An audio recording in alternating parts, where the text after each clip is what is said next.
C'est le bordel le plus total. Salut à tous, ici Reg, bienvenue dans cette vidéo, on va parler de l'univers cinématographique Spider-Man de Sony, sans Spider-Man. Je préviens juste qu'il y aura des spoilers de Morbius, mais je pense que vous en avez rien à faire, et j'en ai fait ma critique de Morbius récemment si jamais ça vous intéresse. Du coup, dans cette vidéo, on va parler de l'univers Sony, et aussi rapidement de la campagne un peu marketing foireuse de Sony. Enfin, pas foireuse, parce que voilà, les films ont du succès, mais les mensonges de marketing. Encore une fois, Adam Ross va dire que je lui pique un tweet, mais c'est vrai, Adam, je te pique un tweet. Mais pour ma défense, on pense un peu pareil. Sauf sur certains trucs sur Twitter, tu sais très bien. Et je pense que les gens qui me suivent sur Twitter, vous savez aussi. Ne me suivez pas sur Twitter, c'est l'enfer sur Terre. Vraiment, ne me suivez pas sur Twitter. Tout ça pour dire que Sony, en ce moment, ils sont en train de un peu poser leurs bijoux de famille sur la table. Et on va en parler. Mais en parlant de bijoux de famille, oui, la transition, j'ai envie de vous recommander le partenaire officiel de cette vidéo, Manscaped. Si vous ne le savez pas, Manscaped est une marque internationale de produits d'hygiène pour hommes qui se concentre principalement sur l'épilation. Manscaped vous propose des outils qui sont adaptés à votre épilation du corps, messieurs, donc principalement votre corps, vos fesses et vos bijoux de famille. Leur outil phare, c'est le Lawnmower 4.0, c'est leur tondeuse électrique pour vos bijoux de famille. C'est une tondeuse waterproof avec la technologie Skin Safe qui vous permet donc d'épiler les régions les plus sensibles de votre corps sans problème. En plus, vous avez un système de recharge sans fil qui est vraiment pratique car avec une recharge complète, vous avez le droit à 90 minutes et vous pouvez bloquer facilement avec 3 clics la tondeuse. Mais ce n'est pas tout car vous avez aussi un spray et un déodorant qui vous permettent donc de rafraîchir certaines zones quand vous en avez vraiment besoin ou juste pour tonifier tout ça après votre douche. Il y a aussi la tondeuse Weed Whacker qui commence à être pratique pour les gens de mon âge. Oui, je sais que j'ai que 25 ans, mais quand même pour les oreilles et pour le nez, c'est vachement cool, c'est vrai. C'est le genre d'âge où faut commencer à investir dans ce genre de truc. Et le kit Shears que j'ai gardé dans son emballage pour bien vous le montrer pour l'instant, c'est un kit où vous avez un coupe-ongle par exemple et tout ce qui est fait pour justement couper ces parties de votre corps. Mais faites attention à ce que vous coupez, évidemment. Ne mélangez pas les outils. Pour une durée limitée, si vous commandez maintenant, vous avez le droit à 2 cadeaux exclusifs. Donc cette trousse Manscaped où vous pouvez mettre tous vos outils que vous avez achetés. Un caleçon super agréable que je ne vous montrerai pas car je suis littéralement en train de le porter. Mais croyez-moi, il est vraiment très confortable. Via le lien dans la description et dans le commentaire épinglé, vous allez avoir accès à ces 2 cadeaux offerts, plus 20% de réduction et la livraison offerte. Tout ça avec le code promo REGEL, vous pouvez foncer sur l'offre. C'était marrant comme partenariat, j'ai bien aimé. À la base, il faut savoir que Sony, ils avaient prévu de faire un univers Spider-Man avec The Amazing Spider-Man. À l'époque, ils avaient plus ou moins lancé un film Sinister Six, du moins ils avaient l'intention. Le film ne s'est jamais fait, Andrew Garfield n'est jamais revenu en tant que Spider-Man, ça on le sait, enfin n'est jamais revenu dans l'univers Sony. Mais on voit beaucoup Spider-Man parce que c'est l'univers Sony Spider-Man, hein. Tous les méchants que vous allez voir dans cette vidéo, au fait, ils sont des méchants de Spider-Man. Et au fait,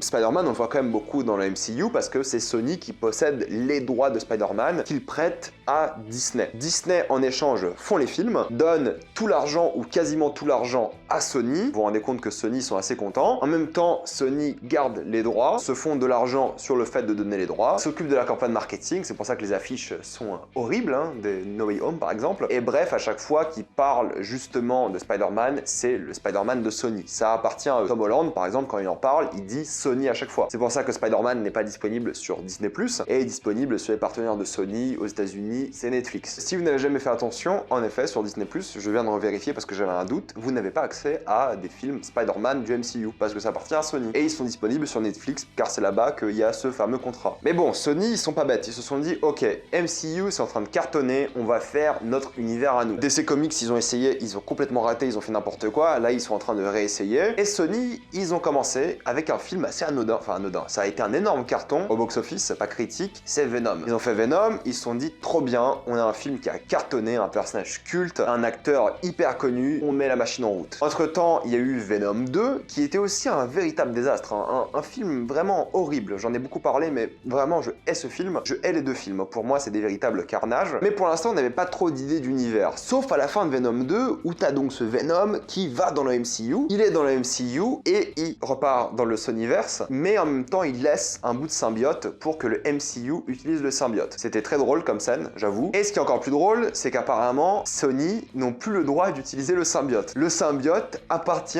maintenant au MCU le temps que le MCU l'utilise. Et je trouve ça hilarant. Et je pense qu'à la base, avant cette histoire de... Vous savez, à un moment, il y a 1 an et demi ou 2 ans, maintenant, Spider-Man devait retourner chez Sony car ils avaient signé qu'un contrat de 5 films et devaient retourner chez Sony. Ils ont re-signé un nouveau contrat et je pense que la fin de No Way Home, elle était parfaite car en fait tout le monde, spoiler No Way Home, hein, tout le monde a oublié Peter Parker, Spider-Man, et du coup en fait c'était parfait pour le réintroduire dans le Sonyverse. Et je pense que depuis les mentalités ont changé et on veut garder donc Spider-Man dans le MCU. Mais le symbiote n'est pas utilisable pour le coup, d'après ce que j'ai lu. On va voir si c'est vrai ou pas, mais il n'est pas utilisable. Donc les histoires de droit c'est hyper compliqué, mais apparemment on ne verra pas Venom avant un petit moment tout de même. Mais c'est pas grave car en échange de Venom, vu ce qui se passe dans Morbus, ils ont récupéré le vautour. Le vautour donc de Michael Keaton n'est plus dans le MCU, il est retourné pour une raison inexpliquée, la scène post-générique de Morbus est catastrophique, dans le Sonyverse. Et là, il est avec Morbus. Donc déjà à la base, Venom, c'était pas prévu que ce soit un succès commercial comme ça a presque frôlé le milliard. Tom Hardy, quand tu vois les interviews, il n'en avait rien à faire, et il est revenu parce qu'il a dit « Je peux enfin faire un film pour mes enfants », en parlant de Venom, j'ai envie de me tuer. Mais c'est ça qui est drôle, c'est que du coup maintenant Tom Hardy, c'est devenu une star qui est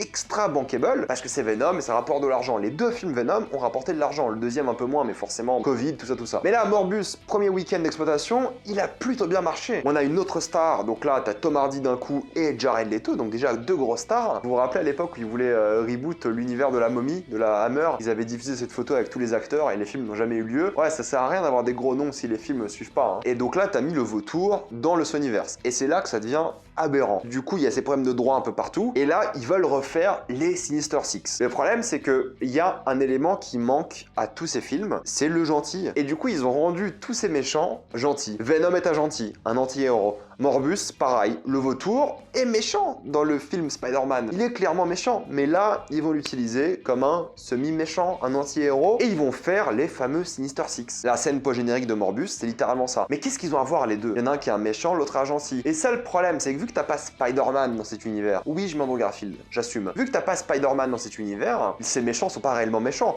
Du coup, ils trouvent d'autres méchants assez méchants, qui sont souvent des copies d'eux-mêmes. Venom, Carnage, Morbus bis. Du coup, c'est des films qui marchent plutôt bien, c'est des films catastrophiques, qui marchent plutôt bien, que les gens vont voir, et ils sont en train de bâtir un univers. Et c'est là que la campagne marketing est foireuse de fou. Enfin, pas foireuse, elle est assez géniale, je trouve. Mais elle est assez mensongère. Donc évidemment, t'avais ces extraits qu'on voit pas du tout dans le film, t'avais le logo d'Oscorp dans l'abondance de Morbus, et t'avais cette scène où t'as justement Spider-Man, enfin une affiche de Spider-Man qui tient du jeu vidéo, et personne comprenait pourquoi Morbus, il y avait tous ces éléments de tous ces univers. Et même le réalisateur a récemment dit qu'il comprenait pas pourquoi ils ont mis ça dans la bande-annonce. Du coup, ils ont fait la pub extrêmement mensongère en se disant on a fait les films Spider-Man alors que c'est Disney qui ont fait ces films par le studio qui a fait No Way Home et des choses comme ça. Une nouvelle légende Marvel est en train de naître. Ils sont en train de berner tous les gens qui connaissent pas trop le MCU en disant que ça fait partie du MCU car leur campagne marketing est faite comme ça. Et il y a sûrement des gens qui doivent penser que ce film Morbus est un film du MCU, un film Marvel. Parce qu'en vrai c'est un film Marvel, c'est la vérité. Tout ça parce que Disney à l'époque ils avaient refusé d'acheter tous les droits de Marvel. Putain, on serait pas dans cette situation s'ils l'avaient fait. Mais du coup, marketing, gros mensonge, des films nuls faits par des réalisateurs globalement nuls, mais c'est des succès au box-office, avec des critiques catastrophiques, mais il y a que l'argent qui compte, et avec des personnages qui certes pour Venom sont connus, mais en vrai Morbus est pas si connu que ça. Et ils arrivent quand même à faire de l'argent. Et je pense à cause de cette campagne marketing. C'est pas des films R-rated, et ils sont en train de suivre un peu la formule du MCU. Ils font plein de petits films avant de faire un film où tout le monde se rejoint. Et ce qui me fait rire, c'est que je pense que cette fois-ci, ils vont y arriver. Ils vont faire un meilleur univers d'un point de vue stratégique que, on va dire, DC Comics. Et ça m'énerve que cet univers existe, mais moi, ce qui me fait extrêmement rire, c'est que ça va être un univers claqué au sol. Peut-être il sera fonctionnel dans les règles qu'il va bâtir et la manière dont ça y va petit à petit, mais ça va être giga nul. Tous les films sont giga nuls. Et on va commencer à y aller comme des plaisirs coupables. Et c'est ça qui est dommage, parce que l'année prochaine, en janvier, normalement le 13, si je dis pas de bêtises, sort Kraven le Chasseur, qui est réalisé par Ducey Kendor, qui a fait Margin Call, qui est un super film, et All Is Lost, qui est super sympa aussi. Il y aura Aaron Taylor-Johnson et Russell Crowe, et ça sera un nouveau film sur un méchant Spider-Man. Mais évidemment, il sera pas méchant, mais ça sera Kraven. Kraven le Chasseur. Ils prennent tous ces méchants annexes de Spider-Man et ils font un univers. Donc je respecte ça, honnêtement. Et c'est pas fini parce que après ils ont Madame Web, mais what the fuck quoi. Ils sont en train de sortir des trucs que le grand public ne connaît pas. Vous allez me dire, c'est ce que le MCU a fait aussi et ça a cartonné. Madame Web, Dakota Johnson, là a été annoncé récemment Sydney Sweeney. Mais qui dans la vie connaît Madame Web? Tu dis Madame Web, les gens vont penser à Spider-Woman. Et si on parle de Spider-Woman, c'est le film qui va sortir après. Réalisé et scénarisé par Olivia Wilde, ils vont enchaîner deux films qui vont être vraiment basés sur cette ambiance féministe, personnage féminin fort et des choses comme ça. Et je pense que ça va marcher. D'habitude, tu es assez pessimiste parce que c'est des films giga nuls, mais je pense que les gens trouvent qu'ils sont nuls, mais ils aiment bien les voir. Pour l'instant, ils ont pas bidé et ils ont pas raté leur marketing. On verra si genre Madame Web suit, mais